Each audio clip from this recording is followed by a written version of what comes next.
In this video, I'm going to show you a step-by-step guide on exactly how I was able to fix Instagram Reels zoom problem. So if you're also having that exact same problem, well then this video is going to be perfect for you. So basically what I did firstly is that I closed my Instagram app and instead I went into the settings app on my phone right here, as you can see. So now in my settings app, I just scrolled down in here and then I clicked where it says general. So I clicked on general, then I scrolled down in here and I clicked on storage. And now you're just going to simply wait for all of the apps in here to load, as you can see.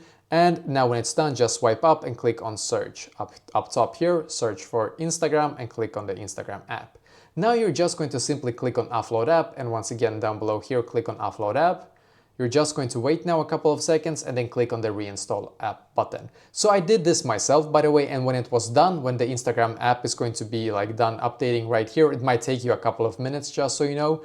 So when it's done, go back and try once again. So this fixed it for me, and I hope that this will be able to fix it for you as well.